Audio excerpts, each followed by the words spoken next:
Neighbors Feeding Neighbors is a small-scale hydroponic farm doing over $250,000 a year in sales, and it's all built around microgreens, salad greens, and homemade salad dressings. What's crazy is it's running just 1,200 square feet with profit margins most farms only dream of. About a third of that comes from microgreens, a third from lettuce, and another third from their value-add salad dressing products. In this video, we're breaking down exactly how that works, from their hydroponic growing systems to pricing and scaling sustainably. If you're planning to start or scale a microgreens business, this video is going to be jam-packed with ideas that you can actually use. And this is just part one, so hit subscribe if you want to catch part two and tons more farm tours, step-by-step guides on running a profitable microgreens business, and so much more. All right, let's jump in. Hey, Ali, thanks so much for having me at the farm. It's we've just been chatting for the last hour. It's been great to be here. But yeah, first off, thanks for having me. I appreciate it, Joe. Thanks for coming by. And I've had a great time watching your videos. And like we talked about, I've learned so much from other people who are in my neck of the woods. And we're taking some of their ideas and we're purposing them for our use here. So thank you all for contributing. Amazing, amazing. So maybe first off, just like I think we were talking about your story, how you got into microgreens and obviously you got a lot of lettuce back here and you're selling mostly at farmers markets, but it'd be great to hear how you kind of got started with microgreens and lettuce and where you are now in terms of production and where you're selling, what you're selling. Absolutely. So I started growing food back in March of 2020, right when COVID hit. And we had just come back from Hawaii. We beat the border closing deadlines and everything else. And you know, when you go to a place like that, the food is amazing. Like everything is so fresh, and like, why can't we get that here? And as a way to get my kids out of the house and off their computers during this time, I started growing food in my front yard. So we literally started with like one raised garden bed, tried that out. You get on YouTube, you go down every rabbit hole of like, okay, do what, grow what. And I saw this one video of a guy growing hydroponically with worm waste. He literally just had worms in an IKEA filing shelf thing and water running through it. And I was like, this is the most brilliant thing I've ever seen because I don't need to do any work. Yeah. So I started experimenting with that, and the whole front yard became a science experiment of like hydroponic growing, and the food tasted amazing, and it's a little bit of data and chemistry, so it kind of appeals to that math brain type of person. And we just started enjoying salads like every day, like fresh leaves. You know, you can see the white milk kind of coming out of everything. Fresh tomatoes, ripe basil, all that sort of stuff. And then all of my neighbors came around like, what are you doing? Like, this is the weirdest thing we've ever seen, because it was just 30 feet of sewer pipe with holes drilled. Really rudimentary, nothing fancy like this at all, right? Yeah. And I would explain what I'm doing, and they would try the food, and they're like, it's delicious. Can you do this on my front yard? And so it kind of grew from there as people said, we want to know more about where our food is coming from, especially during COVID when your grocery shelf is empty. Like, sometimes there's nothing there, right? And so I said, well, I don't want to sell you a hydroponic kit. It's not for everybody. Yeah. But why don't you just buy my food? And so all of a sudden, people in the neighborhood started buying food. Like literally, my neighbors would come out. Here's a bowl. Pick your salad. Pay me $5, and off you go. Yeah. And then it got to a point where they said, "Well, I'm not using my front yard. Do you want to do this on my front yard?" So we sort of the Curtis Stone model of growing on people's front yards, and you know they got to keep some of it, and we take the rest and sell it to other people in the neighborhood. But it just became this thing over like a year and a half in the neighborhood where people are like, what's going on? Like, yeah, I'm growing strawberries. I'm growing everything, right? Like a market gardener would grow. And then November would come around and there's no food anymore. And so we converted our garage into an indoor grow space. We started focusing on lettuce and microgreens. You know, props to the people who can grow potatoes, but I can't figure out how to make money doing that, even though they're delicious. So we started narrowing our focus in terms of what we were going to grow to really kind of become specialists, right? And also that happens to be where the money is. The margin is in leafy greens and microgreens. Yeah. So we then, now all of a sudden we were able to be in an indoor farmer's market or sell through the winter. And so we ended up the next year getting into probably one of the biggest markets here in Toronto from a foot traffic perspective at Evergreen Brickwork. So shout out to the folks there for letting us in. Thank you. And we had a couple weeks. That was it. Like, we had a couple weeks to get our first booth in. So we said, okay, let's go heavy into microgreens and start growing that. And we very quickly realized we didn't want to be the microgreen people. We wanted to sell a full kit of product which we're used to selling. Yeah. So we've learned how to grow lettuce indoors. We've learned how to grow microgreens indoors. We launched salad dressings this year, which has taken off. It's roughly about a third of our sales now in that. So we can talk a lot about value-added products, and I know a lot of people are trying to do dehydrated microgreens and things like that. And it really depends on who you sell to. So we've talked a lot about distributors and trying to get into that market, but the more we get access to farmers markets and a direct relationship with people as our customer base, the more we realize a couple things. One, they're super tolerant of mistakes.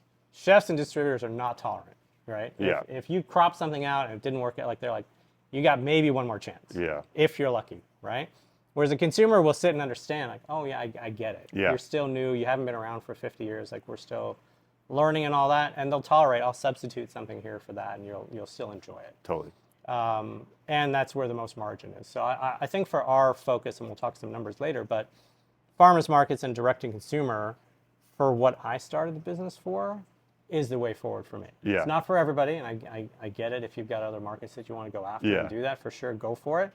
But I would say don't ignore direct to consumer. Yeah. There is a real big potential for small scale growers to really establish good relationships with those customers. 100%. Yeah. I think a really good thing about direct to consumer, from my experience with all the educational material that I've created around just microgreens in general, is how much, like you said, the tolerance of mistakes. So like you said with chefs, they're like, even just the stem length, they're very particular. However, there is a lot of chefs, right? But there's way more people in general that will potentially consume, that are consuming lettuce or are consuming microgreens and having salads and want to buy a salad dressing and are going to farmers markets. So this is why I love visiting farms, because I have a skewed perspective on what I've seen work on general microgreens farms, and it's great to see how successful your farm has been with the model of doing farmers markets and more direct to consumer, because it just opens up more doors for people and more opportunities, and it's a great way to start because there's way less risk than like you said, like the ability to, like, if you have a mistake, it's okay, like, whereas a grocery store, like, they might just be like, this guy's like kind of missed a few deliveries, or for example, you said that you're just cropping out around Christmas time. Like, that's something that's tough to do if you're selling to chefs, because they're busy. They got all the corporate events and this and that. Like, you have the ability to just be like, hey, I'm taking vacation, and customers are like, that's cool. That sounds great. They encourage me to do it. They're like, they would see me. It was like July. You've been working all year. It's hot. It's like, and you get to a market, you're like, oh, it's another day. It's another day. And they could see that in your face, and they would tell me, like, why don't you just not show up next week? Yeah. Like, I'll buy more stuff. You don't show up. Like, you need a break. I was like, you know what? You're right. Like, we're going to just 1 week, no markets. Everybody go and amazing. Like, watch them do something.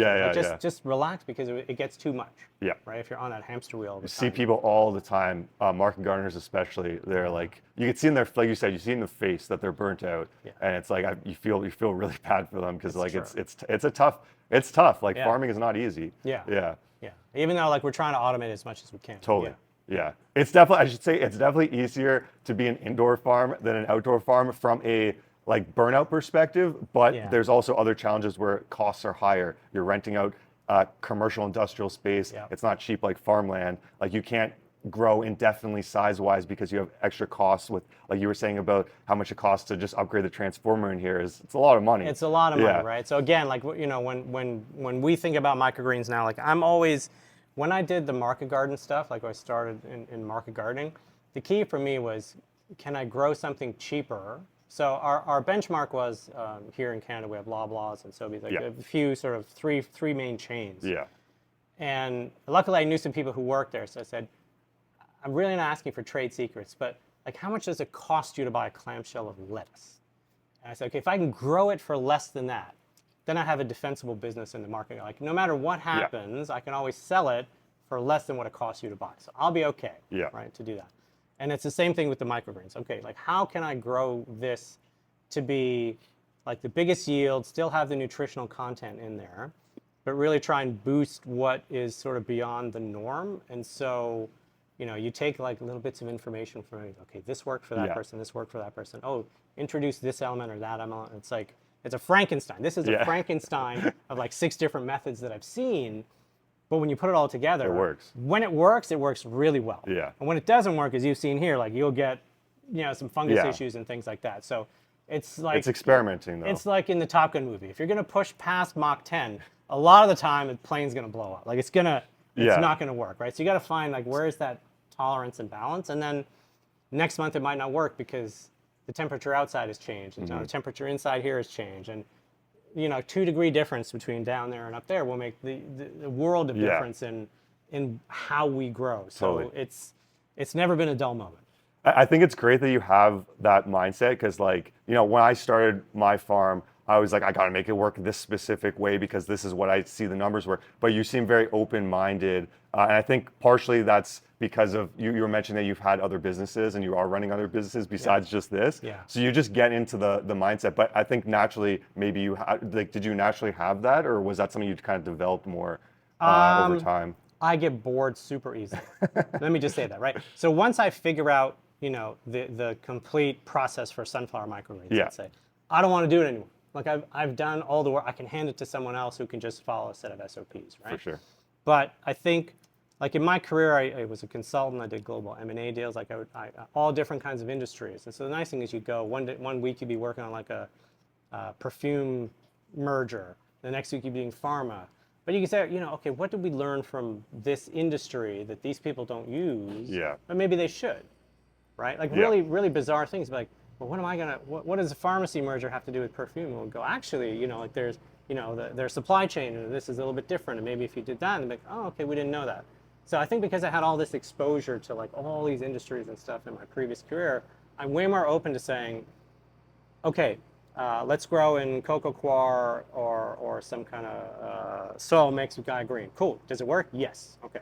Someone else is like, just grow in the mesh tray. Does it work? Yes. Well, okay. Why? But then you go, why does it work? Yeah.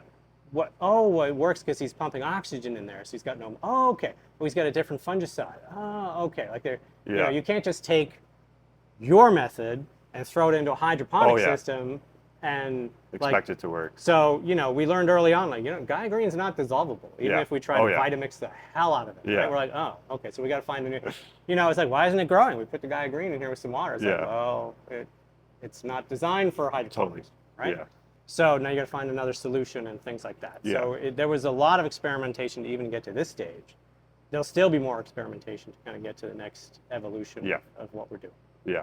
Amazing. I'd love to, because you're like, one thing I think is really unique, not only that you're growing hydroponically, which the vast majority of microgreens growers don't, it is also like the yields you're getting by growing hydroponically. Like normally what I see in my experiments and farms I see online or whatever is that the yields are usually at best at par and sometimes worse with hydroponics. Yeah. But here, from what you've told me, you have a baseline like price point or revenue per tray. $100. $100 a tray. Okay, so I'll tell you which ones we've gotten there and which ones we're close to, right? So sunflower we've gotten there. Peas we get there all the time. Like we're close to $140 a tray on the peas. Popcorn microgreens. We've done broccoli at that level. We've done amaranth was another one. Wow. Amaranth. So when the video is complete and you see the seeding of the amaranth and the grow and all that, it's full. Like it's a full tray of amaranth. Like just super dense. Super dense, right? But like high airflow, all that sort of stuff. Cilantro, we're there on the cilantro grow. So there, and what are your yields on cilantro? Because I remember we were talking about this on somewhere between 375 to 410 grams per 1020 tray. That's insane. Now we sell it at retail to consumers in a 30-gram clamshell as a specialty item for $8. Yeah. So we're there. Like we're fairly close to $100 a tray on that. But that's a 3-week grow. So it's not apples to apples. Yeah, like totally. If I had 10,000 customers who would just buy sunflowers, okay, we'll just do that. So it varies, but our overall average right now is probably around $65 to $70 per tray of revenue for a 1020. That's incredible. Right? Yeah. And we're constantly trying to up that. Yeah. Without cheating and having a broccoli stem that's super long, 4 inches long, and the customer looks at that and goes, "That isn't exactly what I imagined I'd be getting." So it's more about the density of the grow than the height of the grow. Yeah, and also one thing that's like I was just like, look, if you want to lift up a tray, it's just so crazy how like it looks like you're growing like literally hydroponic a crop that's been growing for, I don't know, like a month or something. You know, Yeah, like how many roots are being this developed? is 6 days in here right now. Yeah, 6 days. which is, and first of all, they look super healthy. Like Right. they're There's all, no mold in yeah, there. There's yeah, no they're white. super Like white. most of our, you know, like really like soup. That's a super white Yeah, set. And you know, you'll have noticed this whenever you've gone to visit farms or viewers are watching this, right? The number one thing, and I got into a big argument with David out at in Calgary, right? And it was fun. He waters every day. I Yeah. was like, dude, the one thing every new grower hates is having like To it's water every Sunday. day. Yeah, yeah. Oh no, I have to go water, right? So we can water this thing maybe twice. Like it fills up, you know, roots start going down in it, and Yeah. then it just goes. So I don't have to touch these for 4 or 5 days. that's incredible. And thanks to Forest City Microgreens, we're going to now custom build a flood tray here. So we got flood trays for the leafy greens Yeah. and all that. But we're going to build something similar where with some like stainless steel rods, so these just sit right on top of that tray and the roots will go right down in there. Amazing. And the nice thing is we can squeeze an extra 5x5 tray in when we do that. So a lot of our specialty stuff now will Yeah. feed in a 5x5 tray, and then that can just, you know, like you're getting basically the equivalent of a half tray per Which is, level on there. yeah, It's huge. That's free, right? Over the It's course of space a year. Over the course of a year, that's great. And if that's all our specialty stuff, even better, Yeah, right? So it never would have occurred to me to custom build my own flood tray. You know, we get quotes. It's like $300 for a 12x4 flood tray, yeah, right? And that's even if it makes it through shipping and Yeah. doesn't break or whatever. Well, we can build 5 of them for $400. Just so thank Yeah. you. Yeah. You know, just watching some of that stuff and learning like, oh, we could do that. yeah, And the thing for us, like we rapidly prototype. Like materials here by Tuesday, we'll have it built out. Yeah. And we'll have it running. And does it work?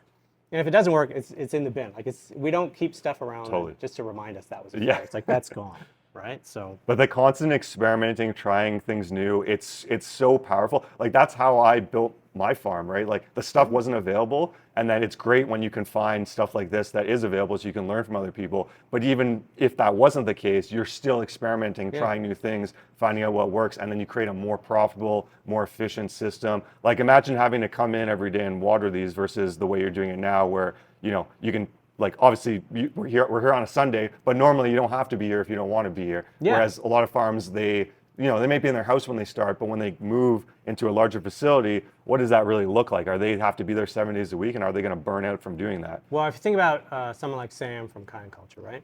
He lives nowhere near where his facility is, right? I'm lucky; it's like a 15-minute drive. Yeah. Right. Because we're in the city here. We're in yeah. the city here, right? And you know, sure, could I have rented something an hour away and be much cheaper? But the rent, it's not it is a factor, but it's not a factor, right? If I had to rent something downtown that was maybe 50% more, I could still make the numbers work. Yeah. But I don't need cheap rent to Make make the the business business model. work, right? So I would encourage everybody when you're thinking about this and you start out growing in your closet or whatever, right? We were talking about step change. So if I grow out of this space, the step change isn't another 1,200 square feet. It's like 5,000. Yeah. It's, we went from 400 to 1,200. It'll go up beyond that. Is to think about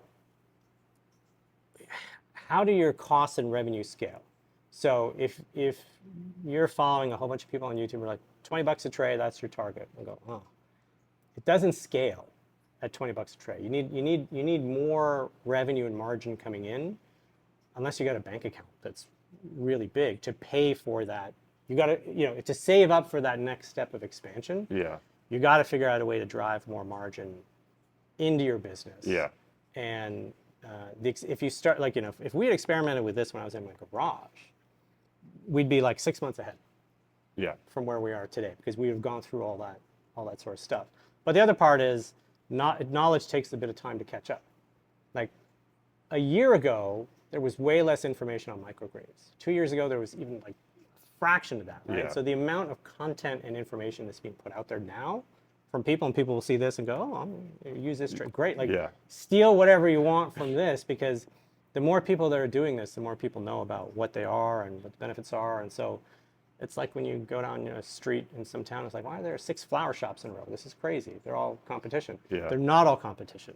They all sell different things to different people, but you just have one place to go. The same thing with microgreens. The more people that are growing it, the more people know about it, the better it is for everybody. Yeah. We don't have to educate people on what it is. Like, Yeah. oh, you sell broccoli sprouts. Okay. I'm going to buy some. So many people think about like, oh, the market's saturated, there's so many growers.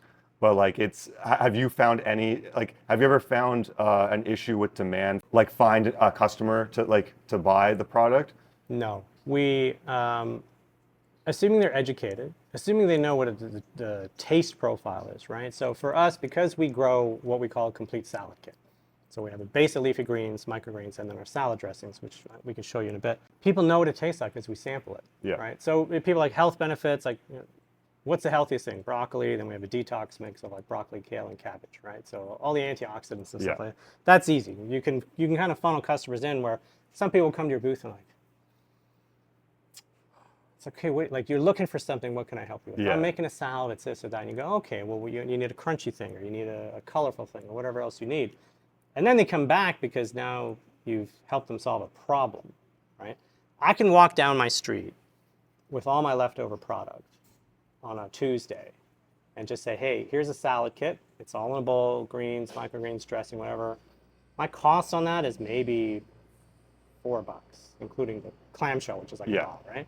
And I can go around and sell that to people for $10 just out of a wagon. Yeah. And hey, I live over there. Like, if you have a problem, you just come knock on my door, right? Yeah. We've never had a problem having demand. leftover product. Like, that's usually, we wildly underestimate when we launch something new how popular it'll be, and now we're like playing catch up for a few weeks after that. But no, because we're not pigeonholed as just a microgreen producer. Yeah. Right. To me, that's the key. If you're just a microgreen producer, you have a higher hill to climb in a consumer's mind. Like, why am I getting this? Like, I know I go to Costco and I buy my lettuce, or wherever I get my stuff, right? And you talk to people like, I have the same grocery list every week. They'll come to the market. I need a bag of carrots. I need 6 things of lettuce, and like, they know exactly. This is where they feed them, right? So, but microgreens is never on that list. But if you can bring them in with, this is really good salad. Eventually, we had a customer who would buy broccoli, microgreens, and our detox mix, right, for a full year, just those 2 things. And then we switched to a new salad mix formula. We gave her a taste. She's like, oh, I'm going to take it back. Now she comes and buys 2 bags and 3 bags. Like, all of a sudden her kids are eating the lettuce, right? Yeah. So if you play the long game, you know, I'm just going to service this customer, I'm just going to service this customer. And then once we have something new, try it. Yeah. Because they've been buying you from a long time, they'll try and they'll go, oh, okay. The upsell in a retail environment, when you have that one-to-one relationship, is far easier than trying to convince a grocery store to carry another SKU and having to sit there and sample it in store and all that sort of stuff, right? And we don't, like I said, we don't need a lot of consumers and customers to make this an incredibly profitable business. Yeah, which I'd love to talk about quickly, because I think, like, you're in 1,200 square feet here. I'd say maybe half of it, not even half, is used for production. These are 6 tiers, 24 feet by, so 24 by 4, what is that, 96? And 96 feet, 96 square feet, 96, this is 96 square feet. For one level. For one level, right? Yeah. So literally, like 2 of those. So 200 it's like 200 square feet of grow space in a 1,200 square foot space. Yeah. It's... and you're not even at capacity. We're not even, like, if you look up, like, everything's storage up there. We have the lights and stuff ready to go for some of these. When the time comes. Yeah, we'll just build a platform here and go vertical even some more. Yeah, and how much, at the current capacity that you're growing, what's your, like, run rate of revenue at this point? So we're on basically a 12-month run rate, which has kind of been going up like that. So at our current run rate, it's about 250 grand a year of revenue. Yeah. Of which, we're roughly at about 65% margin on that. And that's with rent and employees and all that. Yeah. That's incredible. Everything. Yeah. Everything. And you said you've been growing at a pretty fast pace. We've been growing at a pretty fast pace. So again, like, we don't limit ourselves to knowledge about microgreens and stuff, right? So we'll look at people who are growing all kinds of stuff. Like, what can we learn from them, right? So Totally. Ray Tyler, shout out to Ray Tyler down in Tennessee. Salad dressing. Yeah. He grows, like, thousands of pounds of lettuce a week. And he just launched a salad dressing, and it took off. And so we copied. He said, "Copy my recipe." We copied his recipe. We tweaked it a bit, and it took off. And now all of a sudden, you have people coming back and go, "Okay, if you use, like, we use high quality ingredients, like the extra virgin olive oil, all that sort of stuff, right? They can't find that in a grocery store these days, or if they do, it's really expensive." Yeah. So Now they're like, oh, okay, I can buy a green, I can put the microgreen on it. I'm not just having a regular salad. We even had a product called a really fancy salad with some edible flowers and stuff like that. Right? We're like, hey, somebody you eat visually, so why not do that? And they'll buy it. So $6, $8 for a salad dressing. I'm at $20. Yeah. $20 a customer every week is $1,000 customer, right? You want $1 million business, you need 1,000 of those people. We live in a city of 3.6 million people. Yeah. It is not that hard to find 1,000 people who want to have a really good salad every week. And that's just like one bag. We have people who buy 14 bags. They'll have a bag at every meal, lunch and dinner. Yeah. So once you can grow a really quality product that people have a hard time finding somewhere else, like nobody grows Salanova, especially in the winter as here. a mix, right? So in the winter, we're the only people at every farmer's market. Like we have our best weeks. We'll clear $5,000-$6,000 in a market. One market. Wow. One market. Yeah. Right, on one day. So that's, for us, the summertime is actually our downtime. Like we're competing with everybody else. Like I said, we'll grow bok choy, we'll grow all kinds of stuff. We may turn this space behind us in the office space into a bit of a grow space for tomatoes and cucumbers. Oh, cool. We have the lights for it. Like you said, we have really powerful cannabis lights. Yeah. This was from a hydroponics company going out of business. So we walked in. He was like, take a look at everything you want, put it aside. Normally these retail for like $1,200. We got them for $200. Wow. And also, like you said, that they're on like 10%. This is 10%. Yeah. Like you can go blind if you put this at 100%. You couldn't stand in here. Yeah. Like you really couldn't do that. Yeah. But these would be perfect for some tomatoes or something. So the advantage of having an indoor space is being able to do things at a point in time where no one else can. Can you imagine going to a farm or a chef? We're a big fan of Row 7 seeds from Dan Barber, right down at Stonehill Barns or whatever. He's a farm. So he grows all these heritage seeds. One's called a Midnight Roma. It's literally purple and red on a diagonal. An aroma tomato. On a Roma tomato, right? Because you imagine going to a chef in the middle of winter and saying, hey, fresh, ripe tomato that looks like this. Like it doesn't even look like a Roma tomato. It's something completely different. You could sell out because they're like, oh, great. There's a taste, there's a quality, there's thing. And then they could stick with you for a while. So, edible flower. I know people do a lot of edible flowers and stuff indoors. Like, that's the advantage is grow some other stuff and give it a try because you never know. You never know what'll stick. Like I know if I put tomatoes and cucumbers in a salad over the winter, our sales will double. I'm really curious on because I tried to grow lettuce commercially and I found the profit margins were just so much less than microgreens. I also wasn't growing it hydroponically. I know hydroponically, especially with lettuce, the yields can be much more lucrative. So I'm curious on what made you go so you wanted to have a full salad and be able to offer more than just microgreens, but from a bit the business side of it, how did you make the lettuce work? We started growing hydroponically in channels outdoors. Romaine lettuce. Couldn't keep it on the shelf.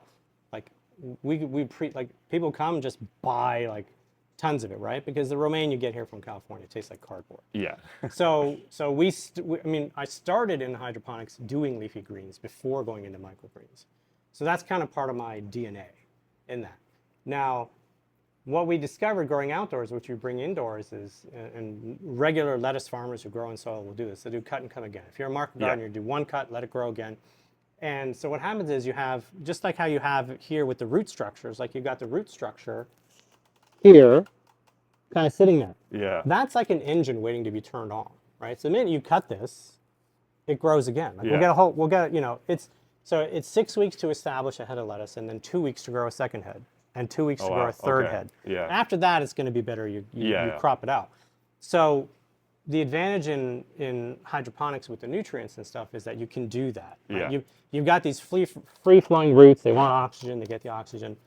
They're just waiting for more photosynthetic material, and then it pops up again. Yeah. That's the secret of how we can grow.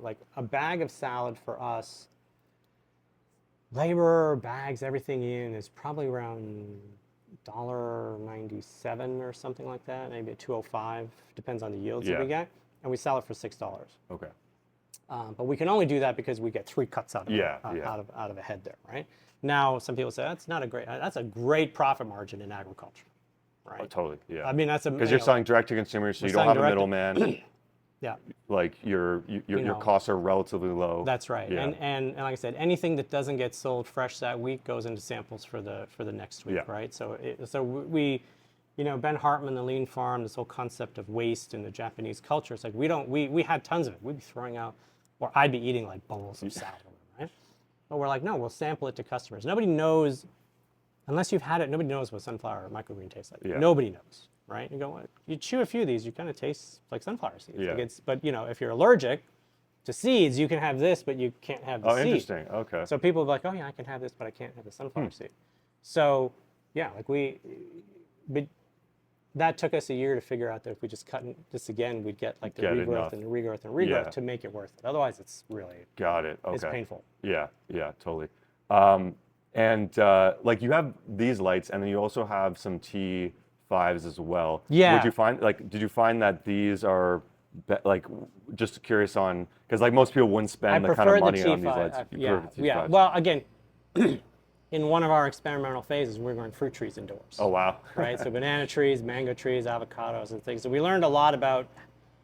I saw a video of this really cool Indian couple in New Jersey who tried to grow a yuzu tree for like 12 years, and it fruited in the 12th year, and now they're like the biggest yuzu fruit provider in the U.S. Wow. Right? I was like, well, if they can do it, Yeah. why can't I do it? Well, there's a whole host. It's the reason why it took them 12 years. We condensed that down.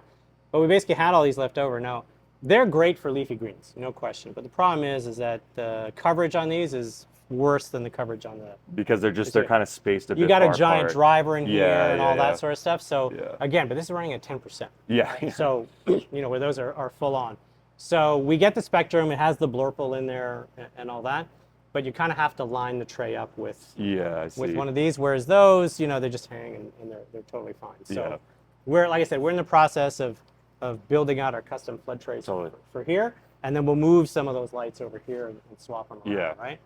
And the reason this section is close to our production area, our seeding area, we used to have, you can see it on the floor, there's sunflower seeds, hulls everywhere. Like, not that many, I would say. But like if I see one, it drives me a little okay. bit. Like there's one that fell down on this crop here, right? So, we'll vacuum all that up. But to be able to kind of take this over there, process it and back, and like we were saying, because it's not on a soil, I can pull this whole tray out, go over there, hose all these off, rub them off, and we get very few hulls left at harvest time. And then we have a secondary process for that too. But the ability to just take it out and manipulate the tray to do what we want with it has been the number one reason why I would never go back to growing in any kind of medium, not even a mat. Like we have the grow mats, right? This is pure mesh. There's no medium whatsoever. I would never clean up as 6 seconds. It's really easy to do. So the broccoli, these are on mats right now, but you're kind of moving away from the disposable mats that you're using? It's because, so what ends up happening, we saw this here, there was a bit of fungus issue here that you get in there. Again, part of it is we're pushing the limits to it. Part of it is this fiber mat tray that's here. Yeah, just like... It retains water all the time. Like even though this isn't sitting in any kind of water. Yeah, it's just constantly... Just because it's wicking up through the roots and the capillary action, that mat stays wet. And then you get fungus gnats, you get mold, and you get issues there. Whereas with the silicone, there's nothing to remain wet. It stays pretty dry in there. Yeah. So your plan is to switch to not even have mats. No medium whatsoever. Yeah. No medium and you're whatsoever. using the mesh trays just for people that might be like, how are so many roots growing through here? Yeah. Like it's purely... You can kind of see like the bootstrap corners. farmer mesh tray. Yeah. Right. So that's that's like more than one plant. Plant kind of coming through there, right? So there's plenty of room, and that's a really big one trying to establish itself in there, right? But for the most part, that's kind of what you're going to get. Yeah. And then if we have one here, you can kind of see that looks like mold. They're really fuzzy. Yeah, that's not mold. Those are air roots, right? Yeah. So now it's. When it gets to that stage, it's pulling whatever oxygen it can out from the air too. Yeah. Then it'll go on turbocharge. And again, what you see here is water only. We haven't put any nutrients. Oh wow, in this. really? This is all water only. Because, like I said, what we can do is I can pull that whole thing out and sell that to a customer. And they used to think it was weird. I'm like, you just eat the whole plant, right? Even the root will taste like the broccoli. Yeah. I just tried some earlier. I was surprised. I was like, at first I was like, you were very hesitant. Let's be clear to everyone here. You were like, I don't really want to put that in my mouth. Yeah. But And it tastes literally the same as the plant. Literally the same. This Yeah. is literally so if I was going to harvest this, I could just Yeah. and they'll eat the seeds too. Like it's not a Yeah. problem. Well, right? those seeds. are So fine. if you're looking at boosting yield, if you cut that, let's say right there, right, that's at least 20% more yield on your product for something that, if you can convince people, which we can. Yeah. When you have the direct relationship with No the grocery customer, store would ever put that. No, no, definitely not. Right. Yeah. But that's 100% broccoli taste to it. Yeah. And you'll see later with our delivery vehicles, it's like we're very circular economy, trying to minimize whatever waste we put out there. And this is the number one thing we tell people, like, hey, you're not wasting a single thing. When we grew carrots, I'd be like, if you peel my carrots, I'm not selling them to you anymore, because we'll go through the processing of like really high pressure washing it, where 80% of the nutrient is in the skin. And it took them a while to kind of understand that. They're like, don't cook my bok choy ever. Eat it raw. Like, you can't eat bok choy raw. I go, when it's fresh, you can. Oh yeah, you definitely, yeah. Right? It's one of those You things can. where, yeah, it's like corn. Like, people think you can't eat corn raw. No. It's sweeter when it's raw if it's fresh corn. Or even like broccoli stem. Like, if you buy it from the grocery store, it's pretty rough usually. But if you actually get fresh broccoli that's locally grown and not some variety that's been bred to ship across the country or across the continent, it's quite tender and delicious. It is. So yeah. now, because we have a mat in here, like a fiber mat, like I can't go like For this particular, oh. yeah. But once it's silicone, I can literally just grab the hand and rip it right off the entire silicone mat, and there you go. So then I think we'll get to a minimum of $100 per tray for that and beyond, because we'll be able to do that. Amazing. And then I think it's one of those things that can differentiate a farm if you can find a customer willing to say, yeah, that's different enough for me to want to highlight the fact that you can eat the entire plant. Yeah. The entire plant, root to stem. Yeah. And keep in mind, just something, because you were mentioning about the $100 price point before. Even at $20, like, my farm had way lower than $20 average price, because we were selling like distributors, large volume. You still make it work, even at small volume at $20 a tray. Especially if you're in your house and you don't have rent, like, you're talking about like roughly 70 to 80% profit margins. But then once you're including rent, employees, that's when the margin will go down. It'll still be pretty high for produce or grocery, but it won't be like, you won't be able to get 65% with you have employees, your rent, electricity, delivery, like everything that's included. That was when it starts getting tougher. But at the same time, you're not working as much. Like, you were mentioning that you only work 20 hours 20 a week. hours a week, and that includes one full day at a farmer's market. Yeah. Right? So Which is, let's say really it's like 12 hours a week, Yeah. right? Like I was saying before, like, we can seed an entire week's worth of orders with the seeding machine in under an hour. yeah, It's like super, boom, boom, boom, it's done. It's going to go in our grow tent. We don't have to touch it for a few days. Like, it's when you get to a point where you're ready to scale, you have to completely rethink your business model. Yeah. To how every time I touch something, there's a cost to it. So how can I not touch anything in here? Yeah. Right. And leave it to kind of do its thing. Like, you do the farm walk and make sure Yeah. everything's okay. Yeah. But the idea isn't going, okay, gotta water this.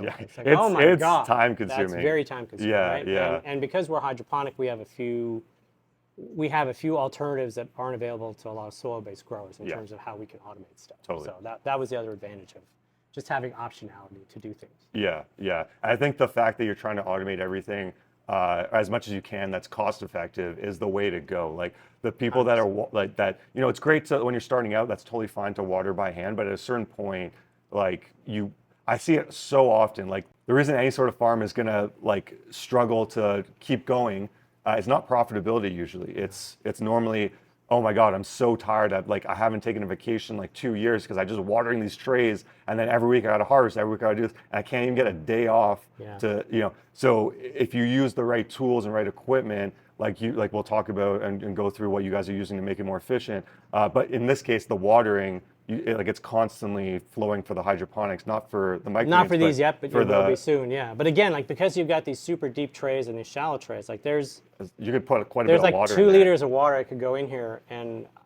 I've left these for like 3 days. You know, and then depending on what it is, so sunflower, really thirsty, peas, really, like, if I had the pea thing here, this entire thing would be full of roots. Like I can imagine. It's Yeah. just It's crazy it's how just full. So aggressive they you are. can't even Yeah. you can't even put 2 liters of water in here because the roots take up Wow. most of the space. Okay. So that was what sort of precipitated us to try and use flood The new trays or model. other things. Yeah. But the new custom built flood tray with how we do it, then the peas can be there and super happy and do Yeah. that, right? But if peas and nutrient water with this will hit this canopy of lights within like 5 days from Wow. from germination. It Yeah. can be like right up there. Yeah. Right. So that's the other thing is that we while we chase yield, we're trying to dial that down so that we're timing it so that everything gets done on the same day. Like there's no point got in it. Yeah, yeah. growing like 5 pounds of peas off a tray when like you're constantly like moving in and it doesn't fit with your schedule System. of system of everything else, right? That makes sense. So so now it's a matter of okay, let's get that yield, but we want to seed on the same day and we want to harvest on the same day. Yeah. So then we're like, okay, we have to adjust either densities or nutrient or whatever it is so that everything comes out at the same time. Yeah. Right. So while we'd love to grow super tall, okay, a pea shoot that's that tall down here doesn't taste so good. Yeah. That's the other thing, right? So we're constantly thinking about if I was a customer and I bought this, is this what I'm expecting to taste and eat? Yeah. And if it's not, we go, okay, How can we? how do we change it so that there's more of what the customer is expecting, whether they're a chef or a distributor or a retail customer. What are they expecting when they bite into something, right? So chasing yield is good. We know we can do it. If we needed to, okay, we could do that and make it part of our kit or something. Yeah. But the other side is it's gotta be something that fits, and plus try putting something that's that big into a clamshell. Like it just doesn't fit. Yeah. It doesn't fit into our standard clamshells, right? Yeah. So our other costs would start going up if we were chasing that yield. Totally. So But it's a balancing act. you're still getting pretty high yields. So, yeah. it's- Like the it's not- 5 it's not pounds like- we've done 5 pounds off a tray, and it's good. It's not the best tasting pea, and only certain variety. You can't do the pea tendrils because Yeah. those so it's got to be like a sugar pea or so. There's there is some trade off to that. It's up on our leaderboard. Like we did 5 pounds. We've never tried to do it again. Like 3.5 pounds is probably a good amount for us to get off of a pea tray, which is still on the upper end of what most growers are Yeah, doing. totally. Yeah. But yeah, I'd love to see the process of like what you guys like, how you guys are growing all the microgreens and the lettuce and stuff. So maybe let's go through that. Yeah, sure. Yeah. Okay.